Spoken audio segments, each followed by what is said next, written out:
Hello students, स्वागत है एक बार फिर से छवि मैथमेटिक्स क्लासेस में। समतल और अंतरिक्ष में बिंदु के कुछ क्वेश्चंस लेके आए हैं, बहुविकल्पीय टाइप जो हैं।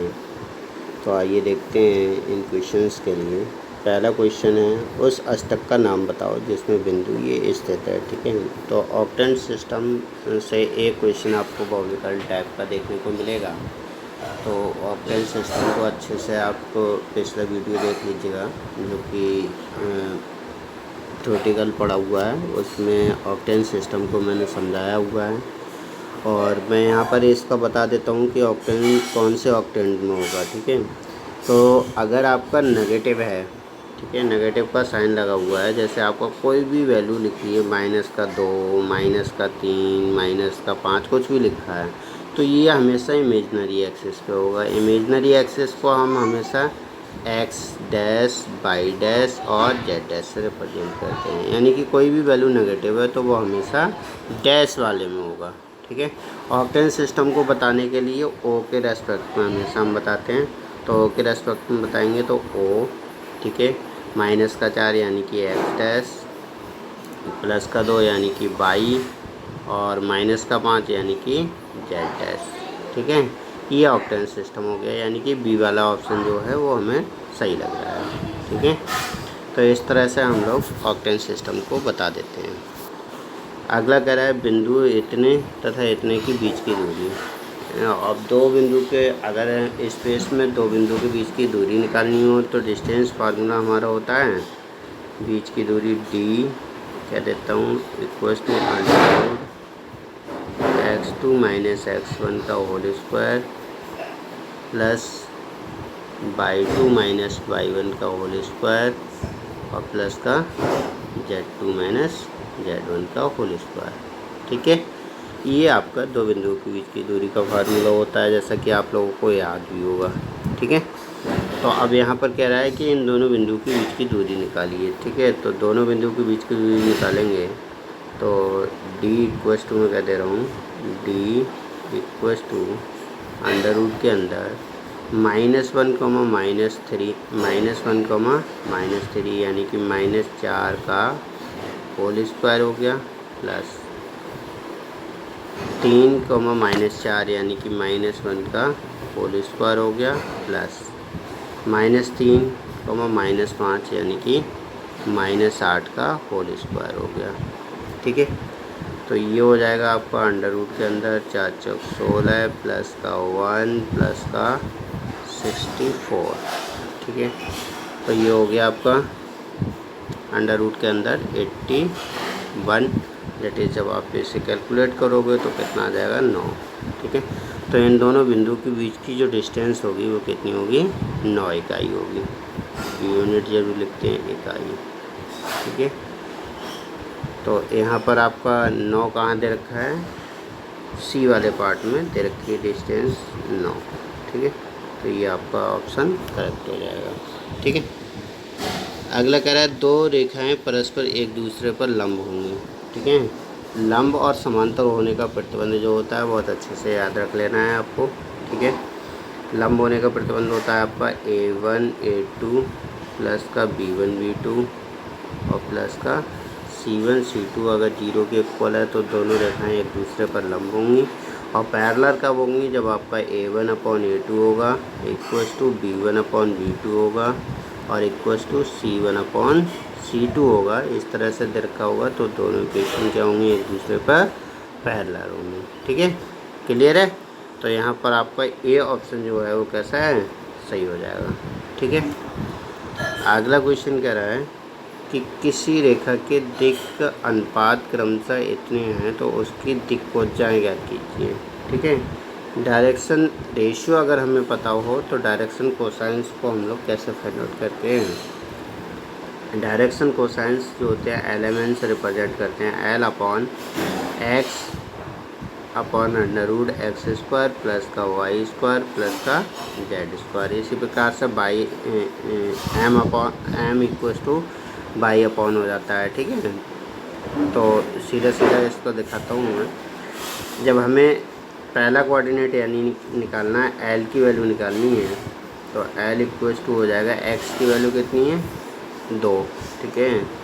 तो 2/√, के अंदर 2 दूनी 4 प्लस का 3 3 जा 9 प्लस का 4 चौक 16, ठीक है। तो 16 4 20 29, ये आ गया 2/√29, √29। तो इसी प्रकार से m की वैल्यू निकालेंगे तो वो हो जाएगी 3/√29, ठीक है।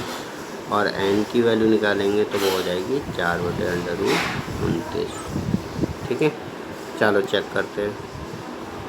2/√29, 2/√29, 3/√, यानी कि डी वाले ऑप्शन सही है, बाकी गलत है यहाँ पे, ठीक है। तो डी वाले में ये तीनों चीज़ें मिल रही हैं, ठीक। क्लियर है। अगला देखिए, समतल का व्यापक समीकरण बताओ, ठीक है। समतल का व्यापक समीकरण हमें बताना है, तो समतल का समीकरण हमें डायरेक्टली याद रख लेना है कि समतल का व्यापक समीकरण क्या होता है। ax plus by plus cz और प्लस d इक्वस टू 0, ये समतल का व्यापक समीकरण होता है, जहाँ a, b, c क्या हैं, direction ratios, DRS direction ratios होते हैं, ठीक है। तो ये आपको डायरेक्टली याद रखना है। तो समतल का कौन सा समीकरण हो जाएगा इसमें, अरे सी की जगह पर डी बन गया है, ये सी वाला ऑप्शन जो है वो सही हो, सॉरी सी वाला ऑप्शन जो है वो सही हो जाएगा, ठीक है।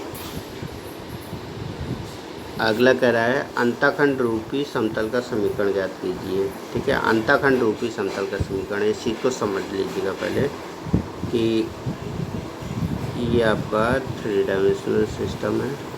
अगर ये और ये इस तरह से अगर कोई समतल बनना है, ठीक है, तो ये एक्स एक्स पे ये जो यहाँ कट रहा है वो अंतःखंड वाई पे जो काट रहा है, जेड पे जो काट रहा है, ठीक है।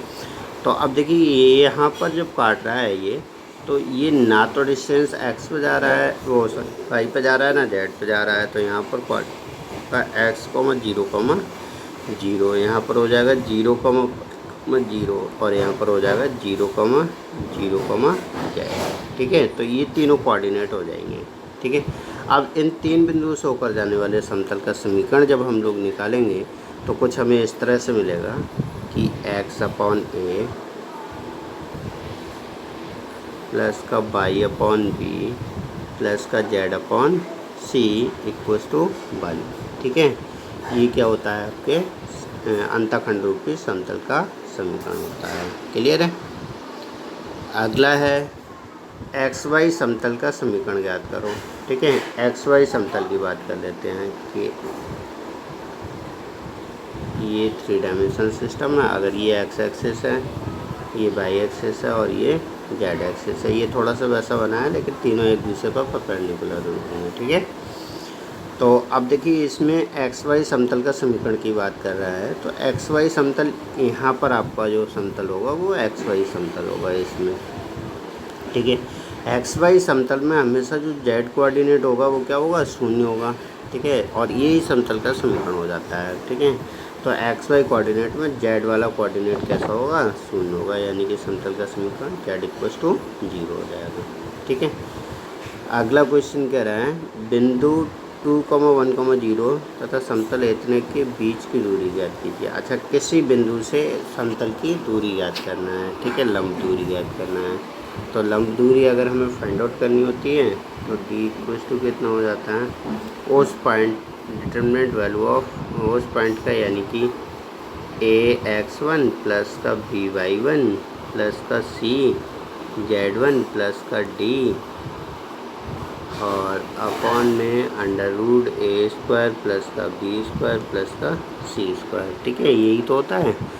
अगर हमें डी फाइंड आउट करना है तो डी इक्वस टू आपका कितना हो जाएगा, मॉड ऑफ हमेशा पॉजिटिव वैल्यू को देखते हैं, तो 2 दूनी 4 प्लस का 2 एकम 2 और प्लस 5d की वैल्यू, ठीक है, अपॉन में a की √ का ये हो जाएगा 2 दूनी 4 प्लस का 1 प्लस का 2 दूनी 4, ठीक है। पॉजिटिव वैल्यू पॉजिटिव ऑलरेडी हैं ये, ठीक है। तो ये जो हो जाएगा आपका 4 और 2 6, 5 11, इसके ऊपर आ गए, 2 दूनी 4, 2 एकम 2 और प्लस का 5।